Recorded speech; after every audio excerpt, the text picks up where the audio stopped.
Genitourinaria. Como saben, la tuberculosis es una infección muy común a nivel mundial. En nuestro medio no es nada despreciable la incidencia. Y hablar específicamente del tracto urinario es secundario, es precisamente importante porque los síntomas y la gravedad de la afección a nivel genitourinario la vemos generalmente en los pacientes que ya fueron sometidos a tratamiento antifímico. ¿Por qué? El paciente, una vez que ya tuvo una tuberculosis primaria y una diseminación hematógena del Mycobacterium tuberculosis y una afección genitourinaria renal, ureteral o vesical, generalmente se alojan estos granulomas a nivel del tracto urinario, pero con el tratamiento antifímico estos granulomas van a causar fibrosis.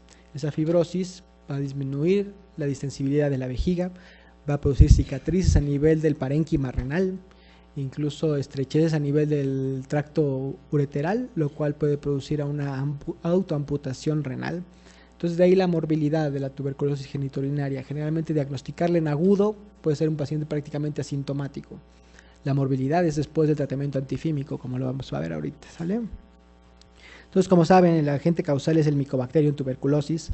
La transmisión es de persona a persona vía pulmonar. Por lo tanto, la siembra hematógena lo más común es que sea el tracto genitourinario. De ahí que después de la forma pulmonar, la TB genitourinaria es la segunda más frecuente afección de tuberculosis en el hombre. Para fines de esta plática, la mayoría de las cosas la vamos a sacar de una norma oficial mexicana que se ha actualizado, porque se formuló en 1993, donde se define el tratamiento antifímico en pacientes mexicanos, de acuerdo a los criterios de nuestras tasas de resistencia y de susceptibilidad del Mycobacterium tuberculosis, ¿vale? Un poquito de historia. Recuerden, en Egipto era una infección muy endémica, era la causa de muerte de muchos faraones. En el año 1500 a.C. incluso había hospitales especializados para el manejo de pacientes tuberculosis. Y en Europa, por ahí del siglo XVI, era de las infecciones más comunes y llegó a ser la cuarta causa de muerte en Inglaterra. Pero llegó Robert Koch y él fue el que descubrió el bacilo de la tuberculosis como la causa única de todas las formas en el hombre de la tuberculosis. Salud. Esto en 1882, ya tiene más de 100 años. De ahí que el día 24 de marzo, que fue el día que descubrió el bacilo, se ha considerado el Día Mundial de la Tuberculosis, ya dentro de 2 semanas.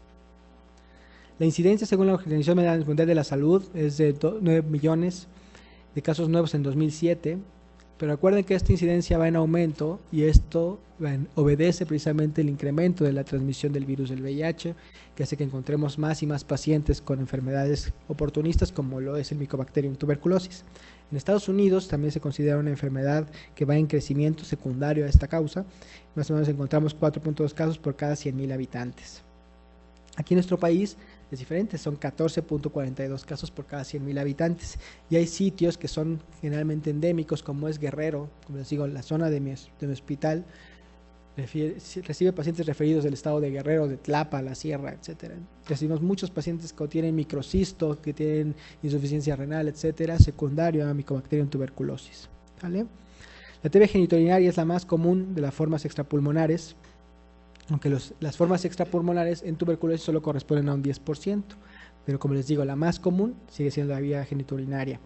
Es poco frecuente en pacientes en desarrollo, ya bien desarrollados, y muy común en países en desarrollo como el nuestro.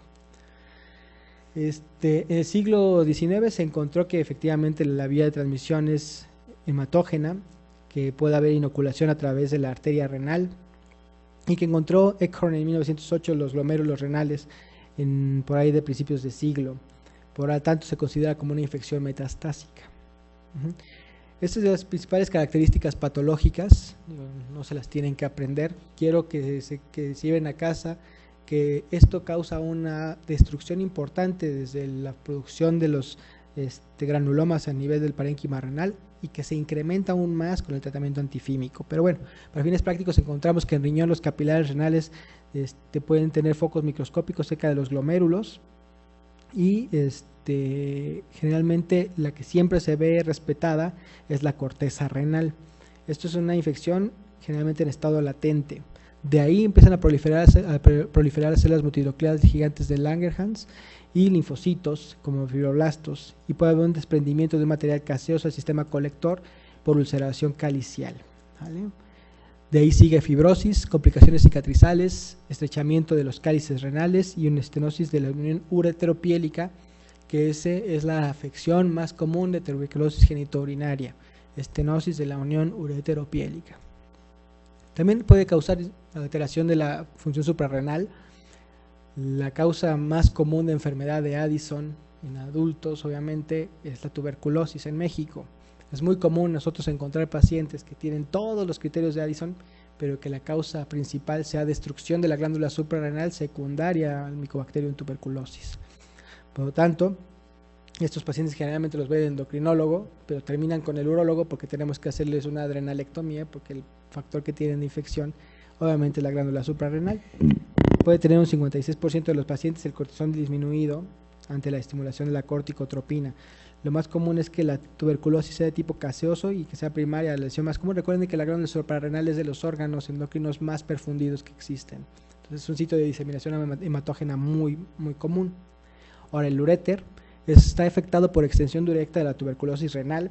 Como les digo, la afección más común es la unión ureteropiélica, pero también pueden afectar la unión ureterovesical, la formación de tubérculos seguida por ulceraciones de la mucosa, cicatrización, fibrosis y a la larga producir estenosis con obstrucción, y esto a la larga hace que la disminución progresiva de la función renal produzca una autoamputación renal, que es la característica lesión renal en la tuberculosis genitourinaria. Ahora, la tuberculosis de la vejiga generalmente es secundaria a una diseminación del Mycobacterium a través del tracto urinario en forma descendente, o sea, secundaria a una TB renal.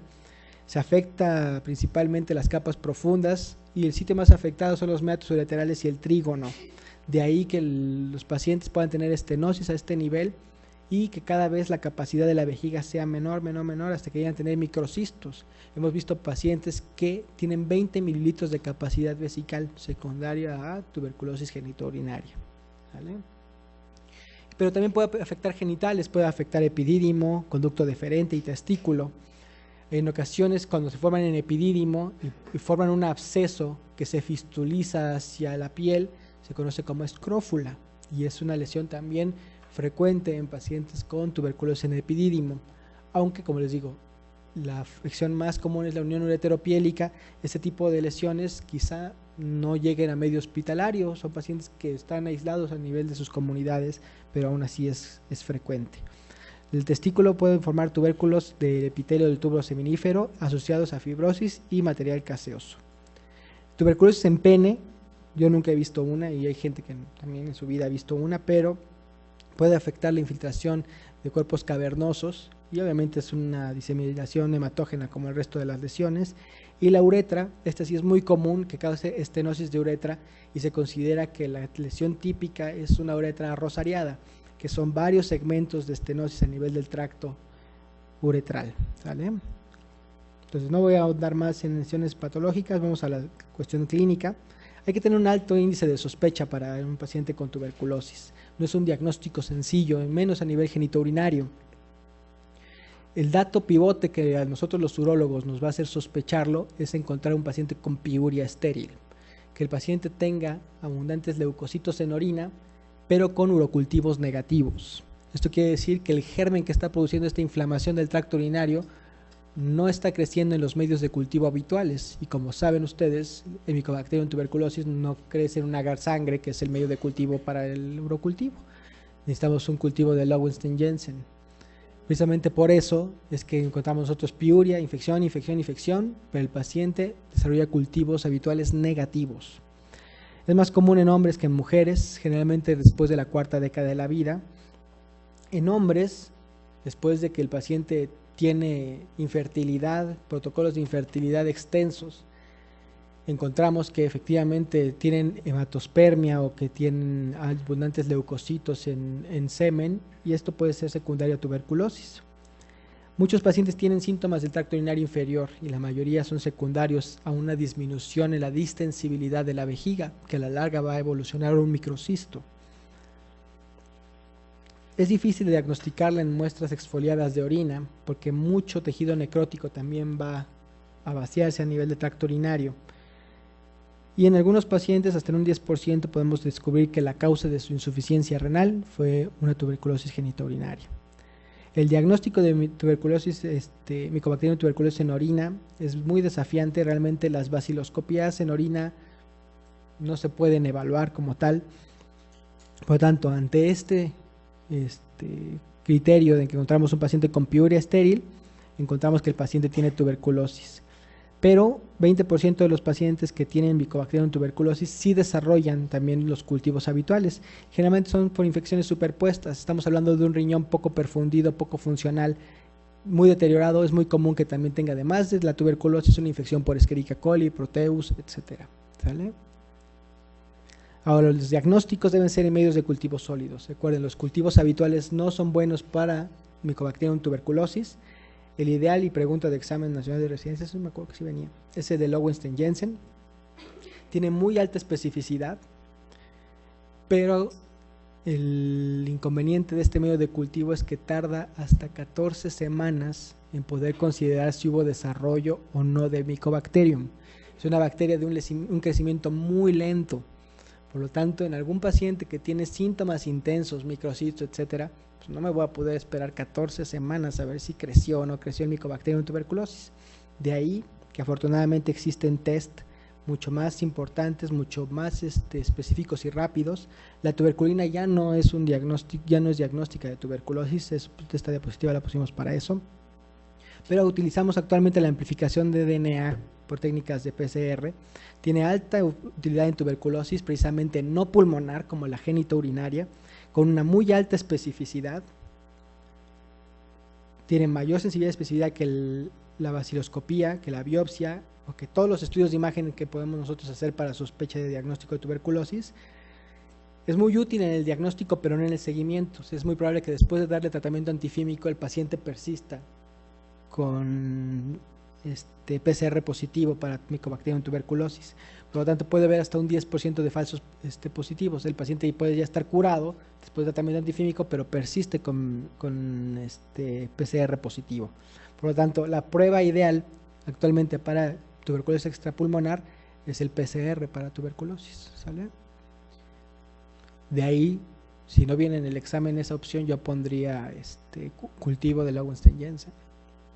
¿Sale? Que es muy bueno en orina, pero tarda hasta 14 semanas. Bueno, según la Secretaría de Salud, el cultivo para Mycobacterium tuberculosis se debe de realizar en todos los casos de sospecha de tuberculosis extrapulmonar y en todos los que sospeche tuberculosis renal o genitourinaria.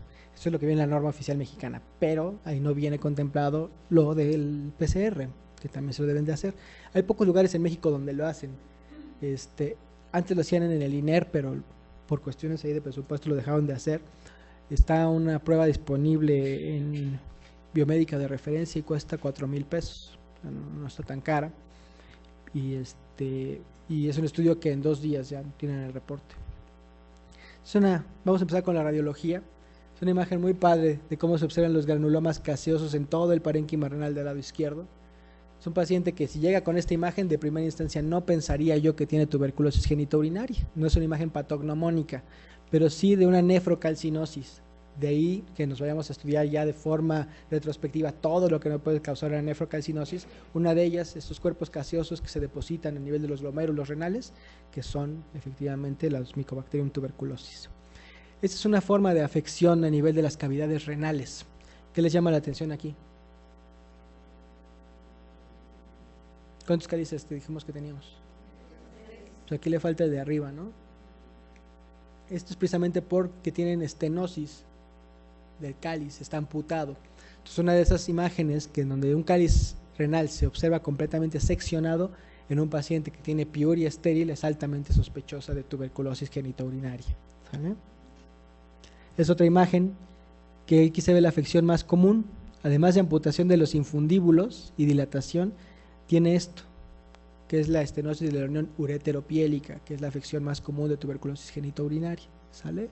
Y todo, vean cómo se ve todo el trayecto del uréter, se ve como arrosariado. No es un uréter que se distienda completamente. Esa es una de las formas también más comunes de tuberculosis genitourinaria.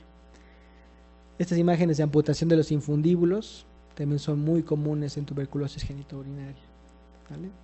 Pero como les decía, la urografía escatórica sí es buena. En los libros de medicina y de urología lo van a encontrar como un aspecto anecdótico, pero actualmente a todos los pacientes se les tiene que hacer tomografía para poder evaluar adecuadamente el tracto urinario. Y aquí lo que vamos a ver es que este riñón se encuentra completamente hipotrófico, con pérdida completa de la función renal y con estos depósitos gaseosos en su alrededor, que es una de las causas de nefrocalcinosis, tuberculosis genitourinaria. Y ese es el aspecto clínico de la vejiga después de una cistoscopía. Generalmente un urotelio es una superficie lisa que se sangra muy difícilmente y que se puede distender con facilidad, pero cuando encontramos una vejiga sospechosa o afectada por tuberculosis encontramos este tipo de patologías: edema buloso, un moteado hemorrágico. Los meatos ureterales se observan patognomónicamente en hoyo de golf, cuando debería ser como una herradura, más o menos así es como se observan los meatos ureterales. Divertículos, sitios de retracción del urotelio o zonas hemorrágicas francas, ¿vale? A nivel ultrasonográfico vemos el mismo tipo de lesiones que pudiera ser secundarias a obstrucción, que es la dilatación de los cálices renales con hidronefrosis y pérdida del parénquima renal. Entonces, según la Secretaría de Salud de la norma oficial mexicana, el tratamiento se prescribe por el personal de salud y se administra en cualquier localización de la enfermedad. Las iniciales para el tratamiento son isoniazida H, rifampicina R, piracinamida Z y etambutol. Entonces, el esquema para un paciente con tuberculosis genitourinaria ya está más que descrito y según la Secretaría de Salud es el tratamiento estricto supervisado, que es por 6 meses. Generalmente empezamos con 2 meses con todos los antifímicos, isoniazida, rifampicina, etambutol y piracinamida, y después 4 meses nada más de rifampicina y isoniazida, ¿vale? Es exactamente igual para tuberculosis genitourinaria. Es muy probable, como les digo, es una infección secundaria. Es probable que el paciente también curse con una infección pulmonar, ¿de acuerdo? En fuera nos vamos con los demás antifímicos. El tratamiento primario acortado, que es de la misma forma: rifampicina, isoniazida y piracinamida con etambutol, con una fase de sostén, y ya después la fase corta, que es la de isoniazida y rifampicina. De acuerdo a la Asociación Americana Europea de Urología, 1/3 de la población mundial se encuentra infectada por Mycobacterium tuberculosis, que es la infección oportunista más frecuente en los pacientes con VIH. El diagnóstico de tuberculosis genitourinaria se realiza a partir de los cultivos y, como ya saben ahorita, a través de la determinación de DNA PCR en pacientes con sospecha de Mycobacterium tuberculosis. La biopsia no es un criterio convencional, pero en algunos casos se puede obtener biopsia para observar estos granulomas gaseosos que pueden ser sospechosos de tuberculosis, pero el diagnóstico se realiza a través de un cultivo. La farmacoterapia es el tratamiento de primera línea. Nosotros como urólogos entramos en tratamiento quirúrgico realmente en los casos de morbilidad precisamente por la tuberculosis, como pudiera ser un microcisto. Nosotros podemos hacer ampliaciones vesicales con segmentos de intestino.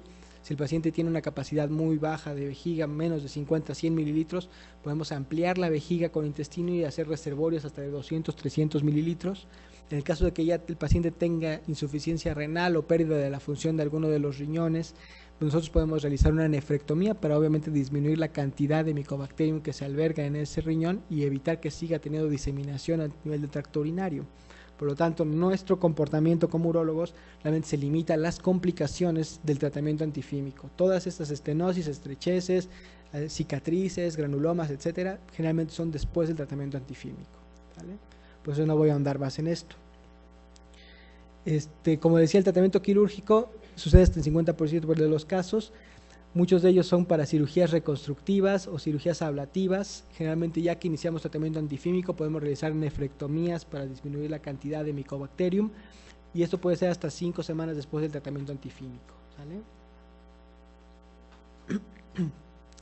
En caso de obstrucción del tracto urinario, por ejemplo, que tenga una sepsis, un paciente con hidronefrosis obviamente infectada, derivación ureteral temprana por estenosis del tracto urinario, cirugías reconstructivas, pérdida de la función renal, y en estos casos es importante en los estudios de imagen que nosotros evitemos el pase de contraste por alta presión, debido a que si el paciente tiene lesiones del tracto urinario inferior y nosotros metemos medio de contraste y llevamos los bacteriums hacia los papilas renales, podemos producir una diseminación importante. En unos casos llegamos a hacer nefrectomías por destrucción del parénquima renal, por pérdida de la función renal y porque esto constituye un reservorio para la micobacteria que no va a ser efectivo el tratamiento antifímico hasta que no quitemos la unidad renal afectada. Hay veces que podemos hacer una nefrectomía parcial, sobre todo en ese caso que se veía nada más un cáliz amputado, generalmente con eso es suficiente, sobre todo en pacientes que ya tienen insuficiencia renal per se o que tienen una patología que por su evolución natural pudiera tener insuficiencia renal, como diabetes mellitus, hipertensión arterial, etcétera. Esos pacientes, si nosotros a los 60 años quitamos una unidad renal que es completamente funcional, podemos dejarlo con depuraciones muy bajas y tener un tratamiento sustitutivo de la función renal. De ahí que actualmente en las tendencias de la urología sea preservar nefronas, hacer nefrectomías parciales. La cirugía ureteropiélica en casos de estenosis ureteropiélica, derivaciones urinarias temporales, estenosis medias y altas, las podemos resolver a través de ureteroscopías como las que vieron, nada más que ahí en lugar de que con el láser rompamos algún lito, lo que hacemos es que abrimos un sitio de estenosis para hacer el conducto más amplio y que el tracto urinario esté permeable. ¿Sale? Como tal, el manejo endoscópico se recomiendan estenosis cortas, franqueables y formadas durante el tratamiento médico. Podemos en ocasiones colocar catéteres WJ como el que vieron en la radiografía que les enseñé de la tomografía, o en ocasiones ese mismo catéter usarlo para a través de él pasar un balón dilatador y hacer que a través de una compresión neumática abrir el uréter para evitar que el paciente pierda la función renal. ¿De acuerdo? Hay estenosis largas y complejas. Para ellos podemos hacer pieloplastías, podemos unir uréteres con cálices renales, podemos hacer reimplantes ureterales. Este tipo de colgajos como es el Swass-Hitch, el colgajo de Boary, son comunes en ellos, son cuando los segmentos de uréter son tan estrechos que necesitamos utilizar segmentos de vejiga o intestino para poder sustituirlos y que el tracto urinario continúe permeable. La cirugía más común en vejiga es la cistoplastía de aumento, como les comentaba, es una cirugía en donde a través del intestino lo detubularizamos y realizamos como una sigma que montamos en la vejiga residual para incrementar la capacidad vesical. Son pacientes que tienen una urgencia urinaria muy severa y que prácticamente cada 3-5 minutos están con necesidad de ir a orinar. Con esta ampliación vesical mejoramos su capacidad vesical y disminuimos mucho los síntomas. Y hay veces que tenemos que hacer sustitución vesical ortotópica en pacientes que tienen capacidades vesicales menores de 20 mililitros, o sea, vejigas muy pequeñas. A veces podemos operar próstata, podemos operar uretra en casos de estenosis. La uretrotomía interna es una cirugía donde abrimos las estrecheces uretrales a través de una cuchilla y en ocasiones pueden cursar con fístulas precisamente porque el granuloma daña tanto el tejido que la cicatrización es muy defectuosa y puede ser trayectos fistulosos a nivel de la piel. La tuberculosis genital es poco frecuente, generalmente se debe a falla del tratamiento médico y puede cursar con abscesos. Y en ocasiones tenemos que hacer orquiectomías radicales o epidemectomías precisamente por la pérdida del parénquima de los órganos. Hay situaciones especiales como puede ser embarazo y lactancia, hay efectos adversos farmacológicos importantes de todos los antifímicos, generalmente ellos por la deficiencia de vitamina debemos agregar más o menos durante 9 meses. El VIH en caso de contacto, tratamiento empírico, entonces el riesgo de resistencia es mayor si la cuenta de CD4 es menor de 100. También los pacientes que están inmunosuprimidos son los pacientes que sufrieron o fueron sometidos a un trasplante renal. Cuando tienen fiebre inexplicable o síntomas constitucionales, el riesgo de tuberculosis es alto en estos pacientes, sobre todo si tienen contactos de riesgo. Entonces podemos hacer tratamiento en prereceptores con isoniazida hasta por 18 meses. Y los pacientes con insuficiencia renal tienen mayor riesgo de pacientes con diálisis, la mortalidad se incrementa, debemos de disminuir las dosis. Entonces, de acuerdo a los esquemas de mortalidad, estos son los esquemas más aceptados para Mycobacterium tuberculosis. Y estos son los grupos a los que debemos de incluir. Realmente es una patología que nosotros en urología solamente manejamos en caso de complicaciones. El tratamiento antibiótico y el tratamiento en general el seguimiento lo debe realizar el infectólogo. Entonces consideren que la causa más frecuente de tuberculosis extrapulmonar es la urinaria y puede cursar con todas estas complicaciones que les acabo de platicar. ¿De acuerdo?